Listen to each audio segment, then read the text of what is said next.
পরিবেশ সুরক্ষায় বিচার বিভাগকে অভিভাবকের ভূমিকা পালন করতে হবে বলে মন্তব্য করেছেন প্রধান বিচারপতি ডক্টর সৈয়দ রেফাত আহমেদ।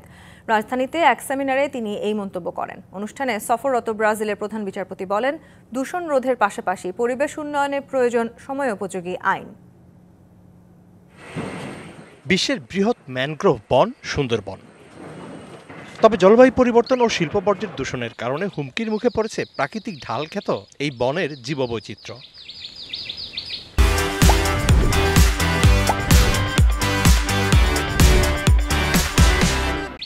এমন বাস্তবতায় পরিবেশের প্রতি ন্যায় বিচার টেকসই উন্নয়নে বিচারকদের ভূমিকা শীর্ষক এই সেমিনারের আয়োজন করে সুপ্রিম কোর্ট প্রশাসন, যেখানে বিশেষ অতিথি ছিলেন ব্রাজিলের প্রধান বিচারপতি জাস্টিস অ্যান্টোনিও হারম্যান। আনুষ্ঠানিক বক্তব্যে বিশ্বকে দূষণের হাত থেকে রক্ষায় সময়োপযোগী আইন ও বিচার বিভাগের অভিভাবক সুলভ দৃষ্টিভঙ্গির কথা তুলে ধরেন দুই প্রধান বিচারপতি।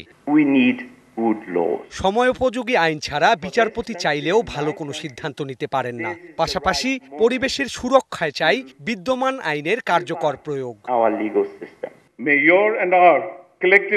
বৈশ্বিক পরিবেশের সুরক্ষায় প্রয়োজন আন্তর্জাতিক সমন্বিত উদ্যোগ। শিল্প দূষণ থেকে শুরু করে জীববৈচিত্র্য রক্ষায় বিচার বিভাগকে অভিভাবক ও রক্ষকের ভূমিকা পালন করতে হবে।